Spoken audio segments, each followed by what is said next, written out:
ሰላም ለእናንተ ይሁን ቅዱሳን። በዚህ ደግሞ እንደገና እግዚአብሔር እድል ሰጥቶን በፊቱ መገኘት ሆኖልናል። ይህ በኮልፌ ቃለ ሕይወት ቤተክርስቲያንና በኤልሻዳይ ቴሌቪዥን በአንድነት የሚተላለፈው የሰኞ ምሽት የትምህርት ክፍለ ጊዜያችን ነው። በዚህ የሰኞ ምሽት የትምህርት ክፍለ ጊዜያችን እግዚአብሔር በእነዚህ ቀናቶች ውስጥ የፊልጵስዩስን መጽሐፍ አስጀምሮናል። በዚህ ጅማሬ ውስጥ ባለፉት 2 ሳምንታት የመግቢያውን ሐሳብና ትምህርት አንድን አብረን ለመነጋገር ሞክረናል። በዚህ ጊዜ ደግሞ እግዚአብሔር እንደሚገባ እንዴት መኖር እንዳለብን የሚያመለክተንን ደግሞም በክርስቶስ ኢየሱስ በመኖር ሕይወት ውስጥ በሚገኘውን ታላቅ የደስታ ምስጢር እያስተማረንና እያካፈለን ወንጌልን በማገልገል ሂደት ውስጥ የሚገኘውን በረከት እያሳየን ያለንበት ጊዜ እንደሆነ እናስታውሳለን። ዛሬ ደግሞ ክፍል 3 የሆነውን ትምህርት 2 የምንነጋገርበት ጊዜ ይሆንልናል። በዚህ የትምህርት ክፍለ ጊዜ ደግሞ እግዚአብሔር ለእያንዳንዳችን ወንጌልን እንዴት አድርገን ወደ ሌሎች ልናደርስ በሚገባው መንገድ ላይ መመላለስ እንዳለብን የሚያስታጥቀንን እውነት ያካፍለናል። በዚህ ጊዜ ውስጥ ደግሞ እግዚአብሔር እንዲያስተምረን አጭር ጸሎት እንጸልይና በቀጥታ ወደ ትምህርቱ እንሄዳለን። የዘላለም አምላክ ቅዱስ እግዚአብሔር ሆይ እናመሰግንሃለን። ስለሰጠህን ስለዚህ ውድ ጊዜ ክብር ላንተ ይሁን። በእውነት አንተ ታማኝ አምላክ እንደሆንክ በዚህ መጽሐፍ ውስጥ ሐዋርያው ቅዱስ ጳውሎስ ባሳለፈባቸው የእስር ቤት ጉዞ ውስጥ ወንጌልን ይዞ በሄደባቸው ጎዳናዎች ሁሉ ላይ እንዴት ለትውልድ ይህንን የክብር ወንጌል ማስተላለፍ እንዳለበት ደግሞም ጌታን በማገልገል በክርስቶስ በመሆን አገልግሎት ውስጥ የሚገኝን ታላቅ ደስታ እንደገለጠ ይህንን ወንጌል እያገለገሉ ያሉ ወንድሞች እህቶች ቤተክርስቲያን በዚህ ደስታ ውስጥ እንደሚገባ መመላለስ የምንችልበትን መንገድና ጎዳና እያስታጠቀን ስላለ እናመሰግንሃለን። ዛሬም ደግሞ በልዩነት እንድትናገረን እንድታስተምረን ለልባችን እንድትናገር በጌታ በኢየሱስ ስም እንለምንሃለን። ሁሉ ለስምህ ክብር ይሁን። ቀሪውን ጊዜና ሰዓታችንን ባርክልን። በጌታ በኢየሱስ ክርስቶስ ስም ጸልየናል፣ አሜን። ክብር ለአምላካችን ለእግዚአብሔር ይሁን። ያው እንደሚታወቀው በዚህ ክፍል ውስጥ ያነሳነው የፊልጵስዩስን መጽሐፍ ስናነሳ በዋናነት መነሻ አድርገን የተመለከትነው ርዕሳችን ለክርስቶስ በመኖር የሚገኝን ታላቅ ደስታ ማዕከል ያደረገ በዋና ርዕሳችን ላይ እየተነጋገርነን ያለነው በክርስቶስ በመኖር የሚገኘው ይህ ታላቅ ደስታ የሚገኝበት መንገድና ጎዳና ደግሞ ወንጌል እንደሆነ በዚህ ክፍል ላይ ለማየት ጥረት አድርገናል። ስለዚህ መግቢያ ሐሳቦቹን በዝርዝር ተመልክተን አልፈናል። በተለይ በትምህርት አንድም ላይ ልክ እንደዚሁ ሐዋርያው ቅዱስ ጳውሎስ ባለፉት ጊዜያቶቻችን በተለይ ባለፈው ሳምንት በምስጋናና በጸሎት ጊዜው ላይ በተለይ ለቅዱሳን በዛ ለነበሩ አማኞች የነገራቸው ያስተማረበት የራሱ የሆነ መንገድና ጎዳና አለው። በተለይ በእናንተ የጀመረው ወንጌል እስከ ኢየሱስ ክርስቶስ ቀን ድረስ የሚፈጸም ወንጌል ነውና ይህ ጽኑ ወንጌል በሕይወታችሁ ውስጥ ይፈጸማል። ስለዚህ ተስፋችሁ አይወድቅም እያለ እንዴት እንዳበረታቸው በክፍል 1 ላይ ተመልክተናል። እንደዚሁም ደግሞ ይህ ወንጌል ወደ ሰዎች ሁሉ ሲደርስ ለሰዎች ሁሉ በምናደርስበት ጊዜ ልባችን የፍቅር ልብ ሊሆን እንደሚገባው በተለይም ደግሞ ወንጌል ፍቅርን ማዕከል ያደረገ መልእክት እንደሆነ በዚህ ክፍል ላይ ተመልክተን አልፈናል። እንደዚሁም ደግሞ ወንጌልን በምናደርስበት ጊዜ በእውቀትና በማስተዋል ልናደርገው እንደሚገባ ይህንን የምንናገርለትን ወንጌል የምናውቀው መሆኑን በተለይ ደግሞ እርሱ በተለይ በአራቱ ወንጌላት ላይ ማቴዎስ፣ ማርቆስ፣ ሉቃስና በዮሐንስ በአራቱ ወንጌላት ላይ የኢየሱስ ክርስቶስን ማንነት እንዴት እንደመጣ ለምን እንደመጣ መቼ እንደመጣና በማን መንገድ እንደመጣ ይህንን የክብር ወንጌል ደግሞ እንዴት ወደኛ እንዳደረሰ እኛን ለማዳን የከፈለውን ሕይወት ሐዋርያው ቅዱስ ጳውሎስም እንዲሁ በዚህ ወንጌል ምክንያት እኔም ለዚህ ወንጌል እንደተጠራውና ለዚህ ወንጌል የተሰጠው ነኝ እያለ ለወንጌል የሚገባውን የሕይወት ሥርዓት ምን መምሰል እንዳለበት የተመለከትንበትን ክፍል አይተን አልፈናል። ዛሬ የምንመለከተው በትምህርት 2ታችን ላይ ይሄ ወንጌል የምንለው ማለትም በንዑስ ርዕስ አስቀድመን በጸሎትና በምስጋና እንዳነሳ ነው። በዚህ በትምህርት 2 ላይ ደግሞ የምንመለከተው ዛሬ የሚኖረን የትምህርት ክፍለ ጊዜ በመከራ የማይቆም ወንጌል በሚል ዋና ርዕስ በተለይም በንዑስ ርዕስ እንመለከታለን።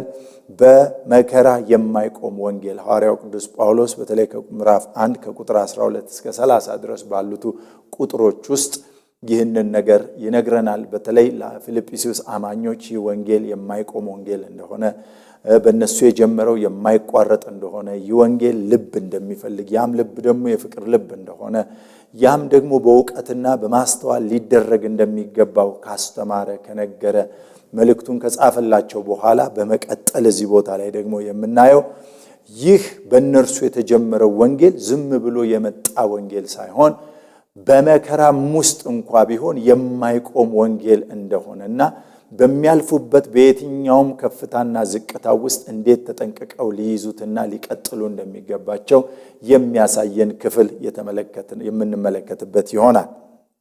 እንግዲህ ዛሬ በዚህ ክፍለ ጊዜያችን በተለይም በሶስተኛው ክፍለ ጊዜያችን በትምህርት 2 ላይ የምንመለከተው ይህ ትምህርት ሐዋርያው ቅዱስ ጳውሎስ ይህንን ወንጌል እንዴት አድርጎ ለነርሱ ሲያስተላልፍ ወይንም ደግሞ እሱ የደረሰበትን መከራ በወንጌል ምክንያት የመጣ መሆኑን እያሳየ ይሄ ወንጌል ግን የማይቆም መሆኑን የሚቀጥል መሆኑን ወንጌልን መከራ እንደማያቆመው ግን የትኛውም የወንጌል አገልግሎት በመከራ ውስጥ የሚያልፍ መሆኑን እያስተማረና እየመከረ የሚያልፍበት ክፍል እንደሆነ እናያለን።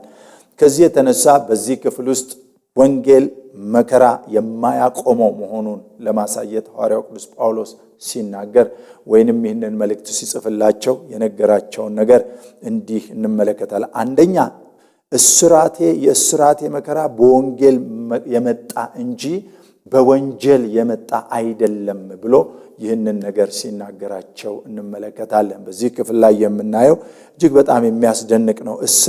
የእስራቴ መከራ በወንጌል እንጂ በወንጀል የመጣ እንዳላይደለ እንድታስቡ ፈልጋለሁ፣ ስለዚህም ደስ ይለኛል ይላቸዋል። ክብር ለኢየሱስ ይሁን። ስለዚህ ይህንን የወንጌል አደራ በተለይም ደግሞ ለቤተ ክርስቲያን በተሰጣት ይህ የወንጌል አደራ እንዴት መኖር እንዳለብን ይህንን ወንጌል ይዘን የምንመላለስ ሰዎች በሚደርስብን በየትኛውም አይነት መከራ ውስጥ ደስታችንን ፍጹም ልናደርግና ሐሴት እያደረግን የተሰጠንን የወንጌል አደራ ለሌሎች ማድረስን እንድንቀጥል የሚያበረታታ ክፍል እንደሆነ እናያለን። እንግዲህ በዚህ ክፍል ውስጥ ሐዋርያው ቅዱስ ጳውሎስ እንደሚታወቀው በእስር በነበረበት ጊዜ ላይ የጻፈው መልእክት ነው። ግን አንድ ነገር በደንብ አድርጎ ያስታውቃቸዋል። ወንጌልን መከራ አያቆመውም ሲላቸው አሁን እኔ ያለሁበት እስራትና መከራ ከወንጌል የተነሳ እንጂ ወንጀል ፈጽሜ እንዳልሆነ እንድታውቁ ፈልጋለሁ ብሎ ሲያስታውቃቸውና ሲያስታውሳቸው በዚህ ክፍል እናያለን። እንግዲህ ይህንን ወንጌል ዛሬም እኔና እናንተ ይዘን በምንጓዝበት በማናቸውም መንገድ ውስጥ ወንጌል በውስጡ ዝም ብሎ የሚሄድ ዝም ብሎ የሚነገር ሳይሆን በመከራ ውስጥ ልናልፍ የምንችል እንደሆነን ታሳቢ ያደረግን ልናገለግል ይገባል። በወንጌል የሚደርስብንን መከራ የምንደሰትበትና ሐሴት የምናደርግበት እንጂ የምናዝንበትና የምንሰበርበት እንዳልሆነ እንድናስታውስ ያስፈልጋል። ሐዋርያው ቅዱስ ጳውሎስ ስለዚህ ነገር ሲናገር በምዕራፍ 1 ላይ እንዲህ ብሎ ይነግራቸዋል። በተለይ ከቁጥር 12 እስከ 18 ድረስ ባለው ቁጥር ላይ ይህ ወንጌል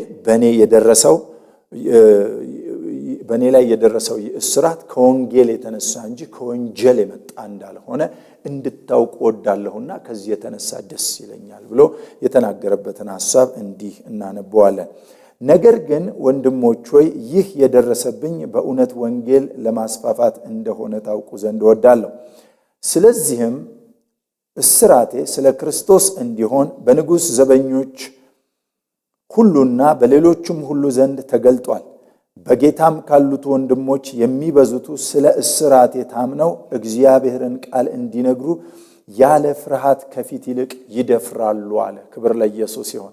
ሐዋርያው ቅዱስ ጳውሎስ በዚህ ክፍል ላይ ሲናገር ስለደረሰበት እስራትና መከራ ይህ መከራ የወንጀል መከራ ሳይሆን የወንጌል መከራ እንደሆነ ወንጌል ደግሞ መከራ እንዳለበት ይህ መከራ ደግሞ የደስታችን ምክንያትና ምንጭ ነው። ስለዚህ ደስ ይበላችሁ፣ እኔን አስደስቶኛል፣ እያዘንኩ አይደለም የምጽፍላችሁ፣ ደስ እያለኝ ነው የምጽፍላችሁ እያለ ይህንን መልእክት ሲናገር እናያለን። በጣም የሚገርመው ነገር በዚህ ክፍል ላይ እሱ ብቻ አይደለም፣ ወንድሞች እንኳን ይህንን መከራ በእኔ ላይ የደረሰውን ተመልክተው እነርሱም ከፊት ይልቅ አቅም አግኝተዋል። መከራው ኃይልን የሚጨምርልን ብርታትን የሚሰጠን እንደሌላ ሰው አድርጎ እንድንለወጥ የሚያደርግ እንጂ ወደ ኋላ የሚመልሰን አይደለም እያለ ሐዋርያው ቅዱስ ጳውሎስ በዚህ ክፍል ላይ ሲናገር እናየዋለን። እንግዲህ በእኔ ላይ የደረሰው በዘበኞቹ አለቃ ዘንድ እንኳን የታወቀ ሆኗል፣ በሌሎችም ዘንድ እንኳን የታወቀ ሆኗል ብሎ ይናገራል። በተለይ እስር ቤቱን በሚመራው በዘበኞቹ አለቃ ዘንድ የሐዋርያው ቅዱስ ጳውሎስ እስር ያው እንደሚታወቀው እስር ቤት ብዙ ጊዜ መቼም በእስር ውስጥ ያለፋችሁ ሰዎች ይህንን ታውቃላችሁ ብዬ አስባለሁ። ወደ እስር ቤት አንድ ሰው በሚገባበት ጊዜ አንደኛ የታሰረበት ምክንያቱ ይጠየቃል። ከዚህ የተነሳ በሚያልፍበት ጎዳናና መንገድ ሁሉ ይሄንን ነገር ያስታውቃል። ያንን ሳያስታውቅ በእስር ቤት ውስጥ መቀመጥ አይችልም። እንደው ይሄንን ነገር እያስታወስኩ እያለ እንዲሁ አንድ ታሪክ ወደ ኋላ እንዳስብ ወደ ልቤ ይመጣልና ይሄንን ብናገር ጥሩ ይሆናል። ይሄ በእናንተ ፊት ቆሞ የሚናገረው ሰው ከዚህ በፊት ወደ ጌታ ከመምጣቱ በፊት በነበረው ጥሩ ያልሆነ ሕይወት በወንጀል በተለይም በወንብድና ወንጀል ተከሶ ለ9 ዓመት ሲንከራተት የነበረ ሰው ነውና ይህ ሰው ወደ ጌታ ከመጣው በኋላ እንደገና ያ የወንብድና ወንጀል ክስ ያልተቋረጠ ስለነበረ በተለይም ያልተዘጋ ፋይሉ ያልተዘጋ ስለነበረ እንደገና ተመልሼ ወደ እስር ቤት የምገባበት ሁኔታ ተፈጥሮ ነበር። ከዛ በፊት በነበረው የህይወት ምስክርነቴ ያው እስር ቤት እንደ ቤት የምኖርበት የነበረ ቢሆንም ነገር ግን ወደ ክርስቶስን እንደ ግል አዳኝ አድርጌ ከተቀበልኩ በኋላና ወንጌልን ካመንኩ በኋላ እንደገና ሁለተኛ ጊዜ ወደ እስር ቤት በገባውበት ጊዜ የነበረውን ታሪክ አስታውሳለሁ። በተለይ ብዙ ታሪኮች ወደ ልቤ ይመጣሉ ይሄንን ነገር ሳስብ። ጳውሎስ ይህንን መልእክት ሲጽፍ የሚጽፍበትን ሐሳብ በጥቂቱ ለመረዳት የሚያስችለኝን ግንዛቤ ማግኘት የቻልኩ ይመስለኛልና ይሄ ምስክርነቴ ለአንዳንዶቻችሁ ይጠቅማል ብዬ አስባለሁኝና ይሄንን ምስክርነት ላሳያችሁ። ሐዋርያው ቅዱስ ጳውሎስ ይህንን መልእክት ሲናገር ነገር ግን ወንድሞች ሆይ ይህ የደረሰብኝ በእውነት ወንጌልን ለማስፋት እንደሆነ ታውቁ ዘንድ እወዳለሁ። ስለዚህም እስራቴ ስለ ክርስቶስ እንዲሆን በንጉሥ ዘበኞች ሁሉና በሌሎችም ሁሉ ዘንድ ተገልጧል ብሎ ሲናገር እናያለን። ማለትም ምንድነው እንዴት ነው ሊገለጥላቸው የቻለው የሚለውን ስንመለከት አንድ ወንጀለኛ ወይም ወንጀለኛ ነው ተብሎ ወደ እስር ቤት የሚገባ ሰው እኔ ባሳለፍኩባቸው ጊዜያቶች ውስጥ ሲገባ ይጠየቃል። ለምን እንደመጣ፣ ምን ወንጀል እንደፈጸመ፣ በምን አይነት ሁኔታ ወደ እስር ቤት እንደገባ ጥያቄ ይቀርብለታል። ወደ መኝታ ክፍሉ ከመወሰዱ በፊት አስቀድሞ ጥያቄ ይቀርብለታል። በዛን ጊዜ ጥያቄውን ያስረዳል፣ ያብራራል። ለምን እንደታሰረ፣ በምን ሁኔታ እንደታሰረ፣ የታሰረበትን ዝርዝር ነገር ያስረዳል። ከዛ በኋላ እዛ እስር ቤት ውስጥ ያሉት አለቆች ይጽፋሉ፣ ይመዘግባሉ፣ ሰዎችን ይለያሉ። አንዱን ወደዚህ እያደረጉ እንደየወንጀሉ ልዩነትና አንድነት ይለዩዋቸዋል። በዛን ጊዜ እኔ በታሰርኩበት ጊዜ እስር ቤት በነበርኩበት ጊዜ ከዛ በፊት በወንጀል ነው የታሰርኩት የነበረው። ከዛ በኋላ ግን ምንም እንኳን ጉዳዩ ያላለቀ ሆኖ ብታሰርም እኔ ግን በጌታ የነበርኩ ስለነበርኩ አንድ ነገር መናገሬን አስታውሳለሁ። ወንጌል በእጄ ላይ ይዤ ስለነበረ ወደ እስር ቤት ውስጥ የገባሁት መጽሐፍ ቅዱሴን ይዤ ስለነበረ መግባት የቻልኩት የገባሁበት ቦታ ላይ አንድ ጥያቄ በተለይ ጣቢያ ላይ ነው ይሄንን ያደረኩት። ወደ ከርቸሌ በወረድኩበት ጊዜ መጽሐፍ ቅዱስ ይዤ መሄድ አልቻልኩም። ነገር ግን ጣቢያ በነበርኩበት ጊዜ መጽሐፍ ቅዱሴን ይዤ እንድገባ ፖሊሶች ፈቅደውልኝ ነበርና ወንጌልን ይዤ ስገባ በዛ ሰዓት የነበረው በዛው ካቦ ነው የሚባለው በዛ ጊዜ ያ ካቦ ጥያቄ ያቀረበልኝ ምን አድርገህ ነው የመጣው አለኝ። የነገርኩት ያለፈ ታሪክ እንደሆነ ነገር ግን አሁን ባለሁበት ሁኔታ ወንጌል ሰባኪ እንደሆንኩኝ በተለይም ይህንን ወንጌል በመሄድባቸው ቦታዎች ሁሉ ላይ በመኖርባቸው ሰፈሮች ሁሉ ላይ በጓደኞቼ ሕይወት ሁሉ ላይ ይህንን ወንጌል የምመሰክር መስካሪ እንደሆንኩኝ አስታውቄ ልክ ወንጌልን ለነሱ ማድረስ የምችልበትን እድል እንደሚታወቀው እስር ቤት ላይ ማታ ማታ ማዝናናት ስራ መስራት ይተበቅበታል። አንድ እስረኞቹን ማዝናናት ይተበቅበታል። በዛን ጊዜ ይህንን ወንጌል ለነርሱ እንዳደርስ እንድናገር እድል የከፈተልኝን ጊዜ አስታውሳለሁ። እና ምናልባት ሐዋርያው ቅዱስ ጳውሎስ እንዲህ በሆነበት በዚህ ጊዜ ይህንን መልእክት ሲናገር ይህ የወንጌል መልእክት በእኔ ሕይወት ውስጥ የጀመረው በዚህ አይነት ሁኔታ ነው። ወደ እናንተ ጋርም ሲመጣ በከንቱ እንደመጣ አይደለም። እስር ቤት ያለፍኩበት ሕይወቴ በወንጌል የመጣ እንጂ በወንጀል አይደለም ብሎ ዕውቅናውን በሚገባ ያገኘበትን መንገድና ጎዳና ያሳየበት ክፍል እንደሆነ ማየት እንችላለን። ስለዚህ ይህንን ነገር ሐዋርያው ቅዱስ ጳውሎስ ሲናገር ልክ እንደሆነ ይገባኛል። እዛ ቦታ ላይ ጥያቄ እንዳለና ለዛ ጥያቄ ምላሽ መስጠት እንደሚቻል ያመለክታል። እንግዲህ በዛን ሰዓት የሚደንቀው ነገር ይህንን ወንጌል በመናገርበት ጊዜ ልክ ሌሎች ይዘፍናሉ፣ የማዝናናት ስራቸውን ሲጨርሱ ለኔ የሚሰጠኝ እድል እንድሰብክ ነበር። እድል የሚሰጠኝ ወንጌል እንድሰብክ እድል ይሰጠኛል። በዛን ጊዜ ቆሜ በዛ በነበሩት እስረኞች መካከል ይህንን የከበረ ወንጌል እንድናገር እግዚአብሔር መንገድንና እድልን አመቻችቶልኝ እንደነበረ ያለፈውን ታሪኬን እንዳስታውስ አደረገኝ። እንግዲህ ከዚህ የተነሳ እግዚአብሔር በሕይወታችን ውስጥ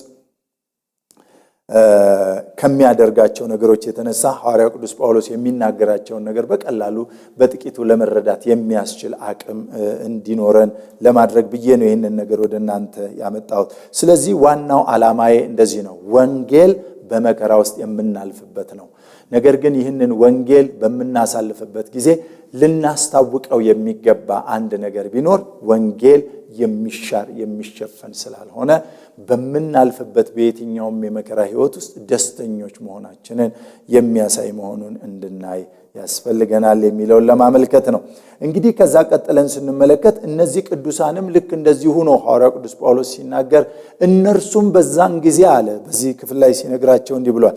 ወንድሞችም አለ በጌታም የሚያክሉት ወንድሞች ስለ እስራቴ ታምነው በእግዚአብሔር ቃል እንዲናገሩ ከፊት ይልቅ ያለ ፍርሃት ይደፍራሉ አለ። አያችሁ፣ ይህንን ወንጌል ለሌሎች በሚያደርሱበት ጊዜ የሐዋርያው ቅዱስ ጳውሎስ እስራት ለነርሱ አቅምና ጉልበት ሆኗቸው ከፊት ይልቅ ወንጌልን ለመስበክ የሚያስችል ብቃት እንደሰጣቸው ምልክት ይነግራቸዋል።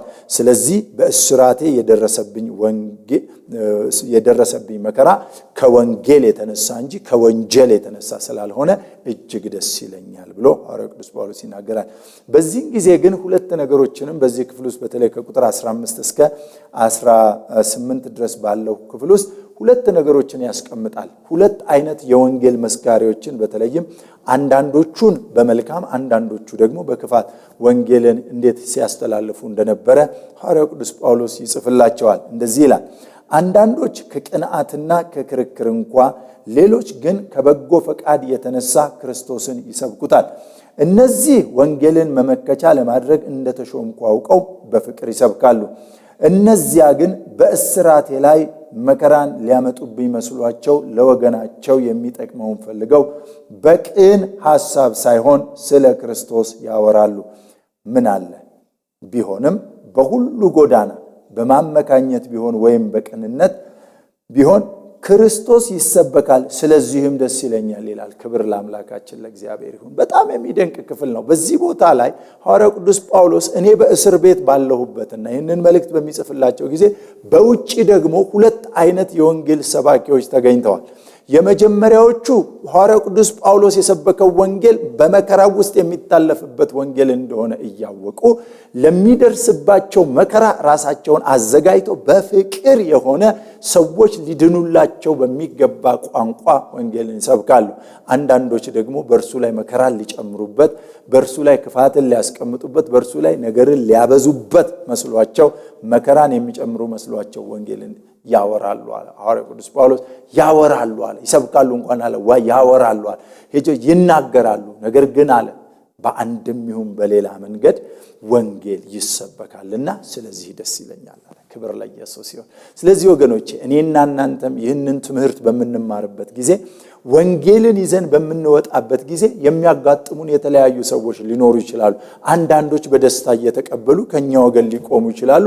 አንዳንዶች ደግሞ በእኛ ላይ መከራን ለመጨመር በተቃውሞ ሊቆሙ ይችላሉ። ነገር ግን በየትኛውም መንገድና ጎዳና ይሁን ወንጌል ይሰበካልና ሐሴት እያደረግን ደስ እያለን ይህንን የክብር ወንጌል ለሌሎች እያስተላለፍን መሄድ እንድንችል እግዚአብሔር እንዲረዳን ደስታችንን ፍጹም እንዲያደርግልን አምላኬን እለምናለሁ። ስለዚህ ሐዋርያው ቅዱስ ጳውሎስ በዚህ ስፍራ ላይ መከራ የማቆመውን ወንጌል ሲነግረን የመጀመሪያው መልእክቱ እስራቴ የወንጌል እንጂ የወንጀል እንዳልሆነ ልታውቁ ይገባልና ደስ ይለኛል። ስለዚህ እናንተም ብሎ የሚነግረን መልእክት እንደዚህ ነው።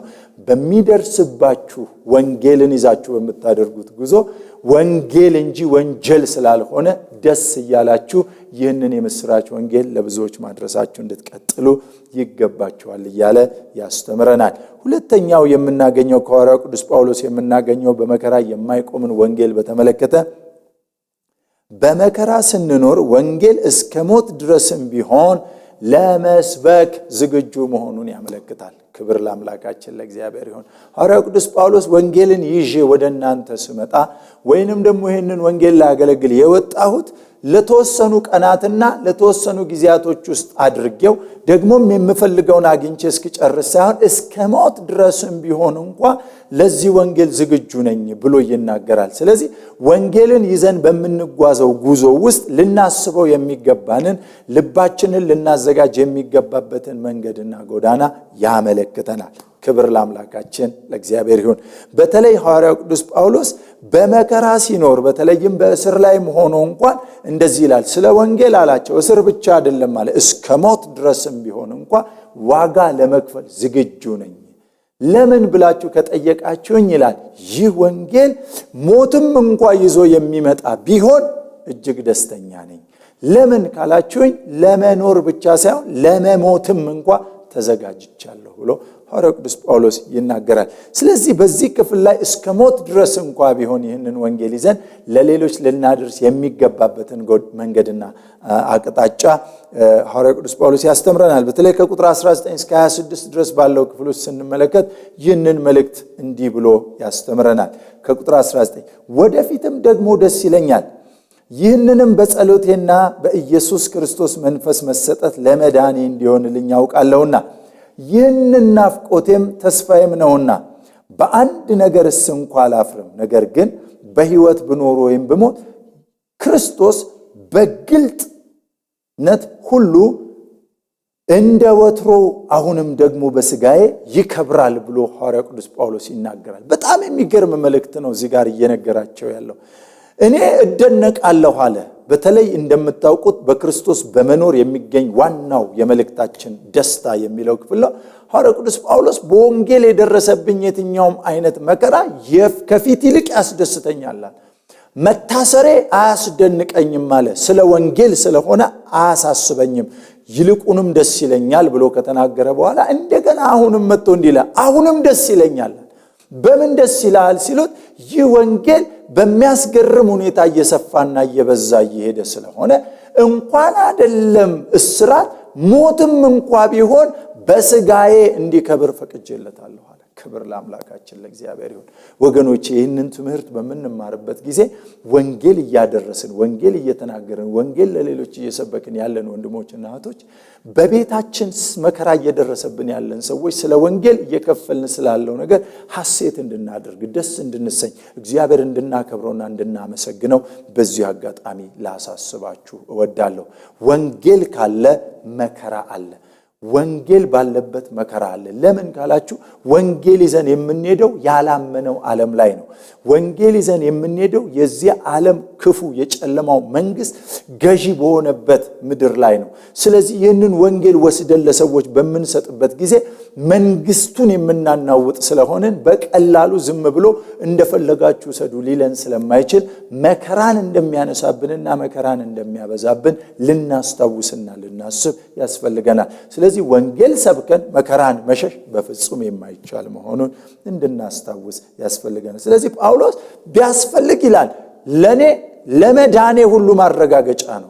መዳኔን ራሱ የማሳይበት የማረጋግጥበት ታሪክ ቢኖር ይሄ ነው ብሎ በሚያስገርም ክብር ይናገራል። ስለዚህ ለኔ መከራ የመዳኔ ማሳያ፣ የመዳኔ ማረጋገጫ፣ የመዳኔ ምልክት እንጂ የመጥፊያዬ ምልክት አይደለም። ስለዚህ ወንጌልን ወደ እናንተ ይዤ ስመጣ ሞትም እንኳን ከፊቴ ቢኖር በሥጋዬ እንዲከብርበት ፈቅጄለታለሁ እያለ ሲናገር እናያለን። ይሄ ብቻ አይደለም፣ ይቀጥላል ሐዋርያው ቅዱስ ጳውሎስ ስለ ኢየሱስ ክርስቶስ በስጋው መክበር ከተናገረ በኋላ እንደዚህ ይላል፣ ለእኔ ይላል ቁጥር 21 ላይ ለእኔ ሕይወት ክርስቶስ ሞትም ጥቅም ነውና ይላል። ይሄ በጣም አስደናቂ አስገራሚ ነው። አያችሁ፣ ለእኔ ሕይወት ክርስቶስ ሞትም ቢሆን ሕይወት ጥቅም ነው።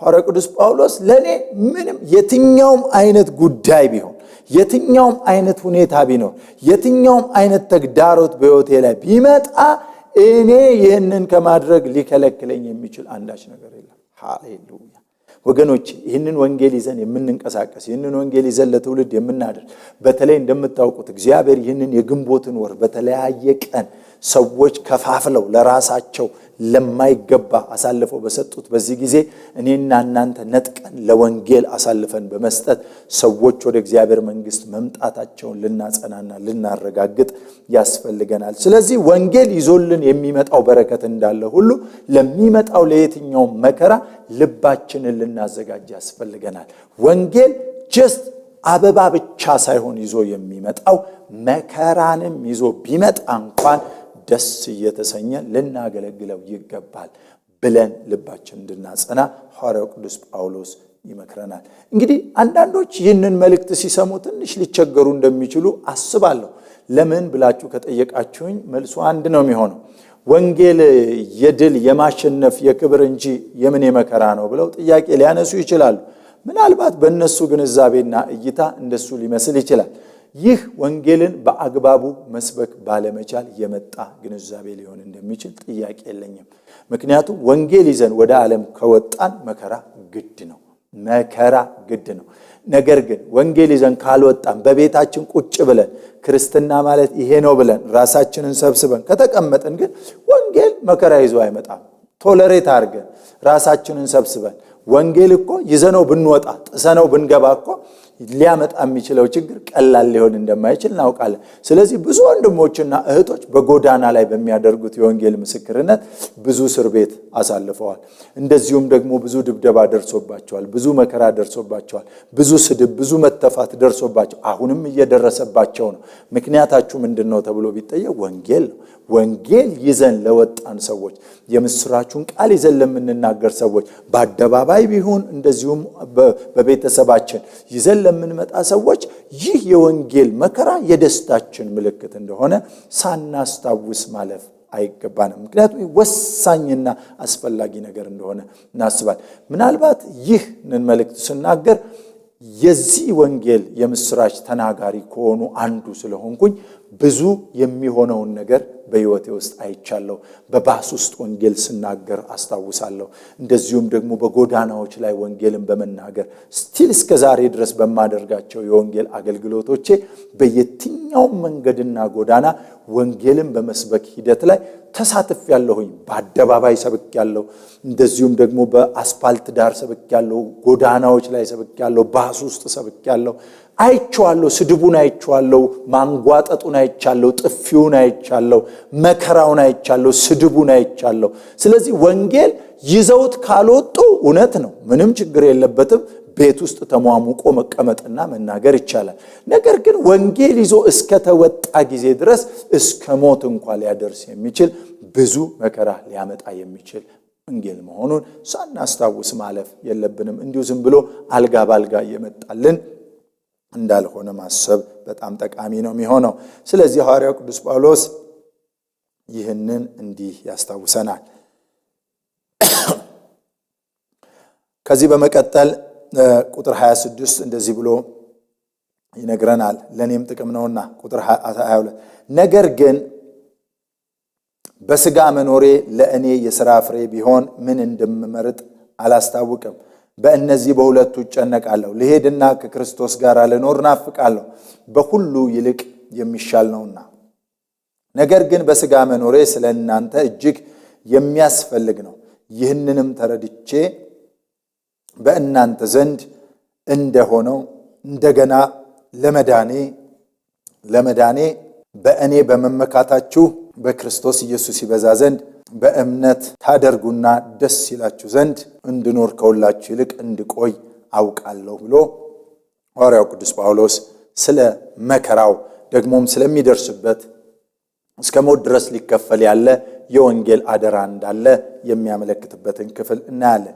እንግዲህ ቅዱስ ጳውሎስ በዚህ ክፍል ላይ የሚናገረውና በተለይ የሚያስታውሰን ወንጌልን ይዘን በምንጓዝበት በምንሄድበት ጊዜ ልናስበው ልናስታውሰው የሚገባን ነገር አለ።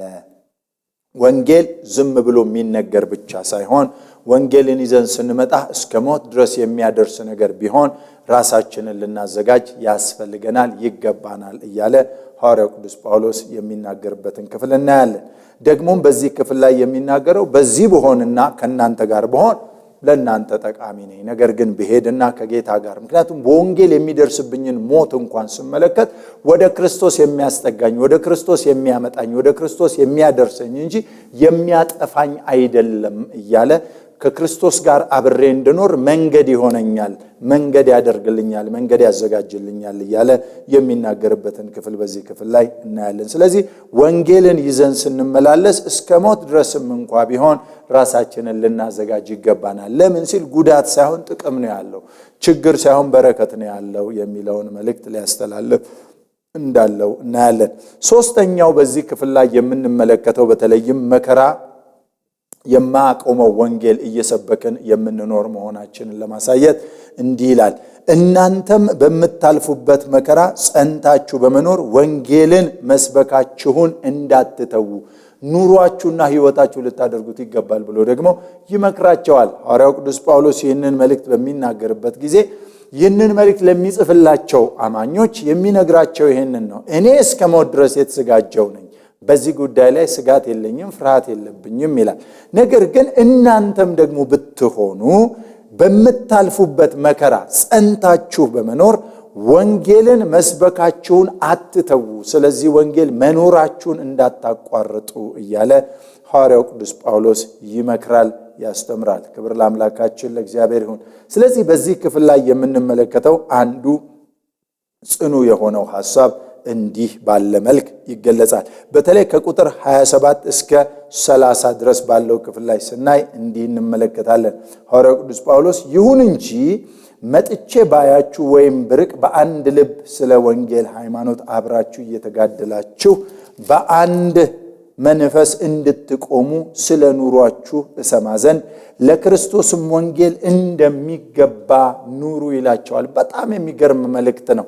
እንደሚገባ ኑሩ። ለምን? በወንጌል ስትኖሩና ስትመላለሱ ስለ ክርስቶስ ወንጌል የሚደርስባችሁን የትኛውንም መከራና ችግር ተቋቁማችሁ እናንተም በምታልፉበት የወንጌል መከራ ውስጥ ጸንታችሁ መኖርን እንዳትረሱና እንዳትተዉ እያለ ሐዋርያው ቅዱስ ጳውሎስ ይመክራል። ስለዚህ ይህ መልእክት ለእኔና ለእናንተም እንዲሁ ነው።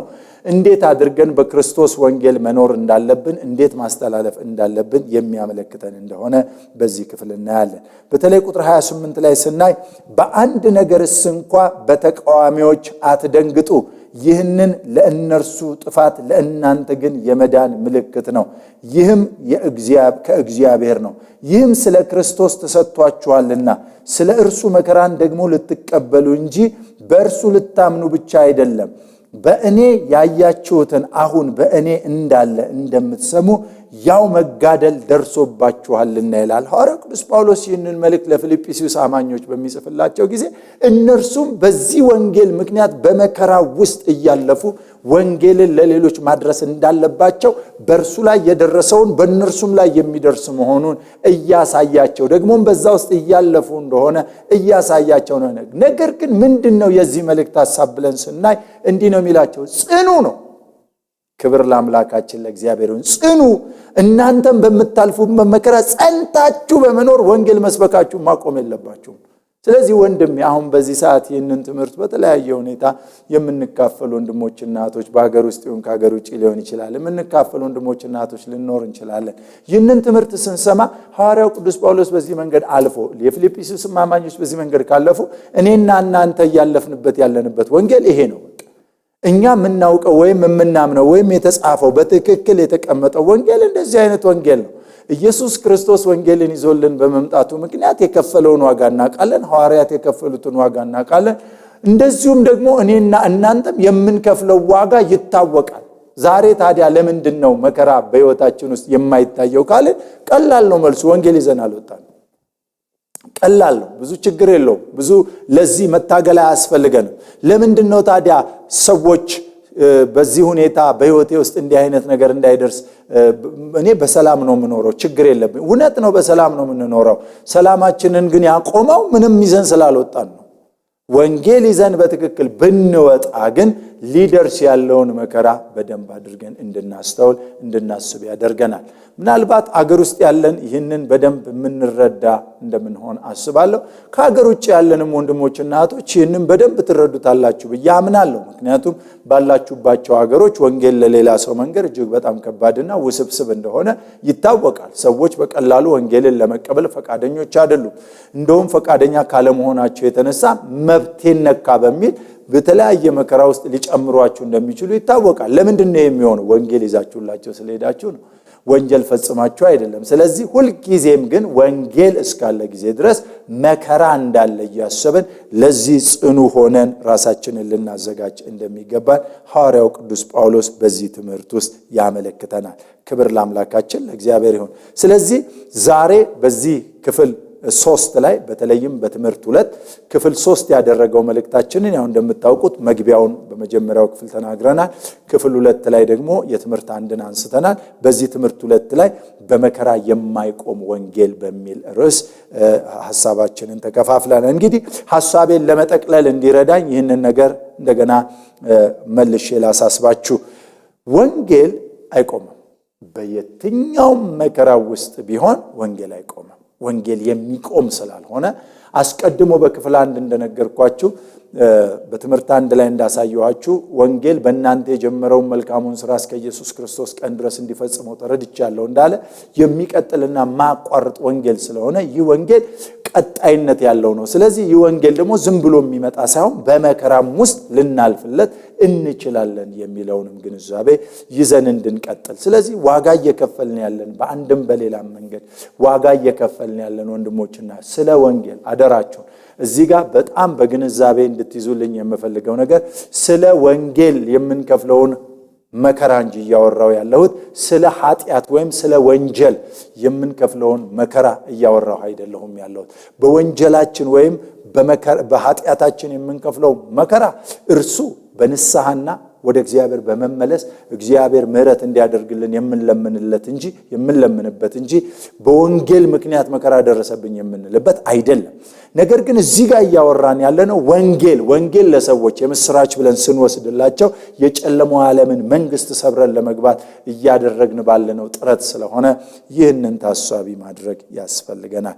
እንግዲህ ይህ በመከራ የማይቆመው ወንጌል እንዴት አድርገን እናድርሰው ብለን ስንል አንደኛ ይህ መከራ ወንጌል መከራ ያለበት እንጂ በወንጀል የመጣ እንዳልሆነ ሐዋርያው ጳውሎስ እንደተናገረ እኛም ደግሞ ይህንን ወንጀል በማንሰራበት ወንጌልን ለሰዎች በማድረስ ሂደት ልንበረታ ያስፈልገናል። ሁለተኛው ልናስታውስ የሚገባን ነገር በመከራ ስንኖር ወንጌል እስከ ሞት ድረስም እንኳን ዋጋ ሊያስከፍለን የሚችል መሆኑን ልናስታውስ ያስፈልገናል። አሁን እየከፈልናቸው ያለናቸውን ዋጋዎች እግዚአብሔር የሚቆጥራቸውና የሚያስባቸው ደግሞ የመዳናችን ምልክቶች እንደሆኑ ልናስታውስ ይገባል። ሶስተኛውና የመጨረሻው እስከ መጨረሻው መጽናት። ይህንን ወንጌል ይዘን ወደ ትውልድ ስንመጣ ይህንን ወንጌል ለትውልድ ስናስተላልፍ እስከ መጨረሻው በመጽናት ወደሚገኝ ክብርና ደስታ መግባት እንዳለብን ልናስታውስና ልናስብ ያስፈልገናል። ስለዚህ መከራ ወንጌልን እንደማያቆመው ሰዎች ሁሉ ሊያውቁልን ይገባል። ይህንን ደግሞ ሊያረጋግጥ የሚችለው የኔና የናንተ ጽናት እንደሆነ በዚህ አጋጣሚ ማስተላለፍ ፈልጋለሁ። ክብር ለአምላካችን ለእግዚአብሔር ይሁን። እንግዲህ በሚቀጥለው ሳምንት ደግሞ በሚኖረን የትምህርት ክፍለ ጊዜ ከክርስቶስ በምንማረው የትህትና ሕይወት ወንጌልን እንዴት አድርገን ለሌሎች በማድረስ ለክርስቶስ በመኖር ወደሚገኝ ደስታ መግባት እንዳለብን የምንማማርበት ጊዜ ይሆንልናል። ይህንን የዛሬውን ክፍለ ጊዜያችን እዚህ ላይ እናበቃለን። ይህንን ፕሮግራም በጸሎት እንጨርሳለን። የዘላለም አምላክ ቅዱስ እግዚአብሔር ሆይ እናመሰግንሃለን። ክብር በሰማይና በምድር ለአንተ ብቻ ይሁን። ይህንን ቃል ደግሞ ዛሬ አስተምረናል። ወንጌል በመከራው ውስጥ የማይቆም መሆኑን አይኖቻችን አይተዋል። ደስታችንን ፈጽመሃል፣ ሙላት አድርገህልናል። ሁሉ ለስምህ ክብር ይሁን። ጌታ ቅዱስ እግዚአብሔር ሆይ ይህንን ወንጌል ይዘው የሚወጡ ወንድሞቼና እህቶቼ ቤተክርስቲያን በተሰጣት አደራና ኃላፊነት ይህንን ወንጌል ይዛ ስትወጣ ለሚደርስብን የትኛውም አይነት መከራ ስለ ወንጌል እንደሆነ ያሰብን የምንቆምበት ደግሞም እስከ ሞት ድረስ እንኳን ዋጋ ቢያስከፍለን ልባችንን የምናጸናበት ይህንን ወንጌል እስከ መጨረሻ የምናደርስበት ኃይል፣ ጥበብ፣ ጉልበት እንድትሰጠን በኢየሱስ ስም እለምንሃለሁ። ሁሉ ለስም ክብር ይሁን። በዚህ አገልግሎት ላይ ደግሞ እግዚአብሔር ሆይ ቤተክርስቲያንን እንድታበረታ፣ በኢትዮጵያ ያለችን ቤተክርስቲያን እንድታበረታ፣ በዓለም አቀፍ ያለችን ቤተክርስቲያን እንድታበረታ በኢየሱስ ስም እለምንሃለሁ። ሁሉ ለስም ክብር ይሁን። በኢየሱስ ስም ጸልየናል። አሜን። እግዚአብሔር ይባርካችሁ። የዛሬውን ክፍለ ጊዜያችንን እዚህ ላይ እንጨርሳለን። በሚቀጥለው ሳምንት በአዲስ ትምህርት ደግሞ እንደዚሁ በምዕራፍ 2 ላይ እንገናኛለን። እግዚአብሔር ይባርካችሁ። ሰላም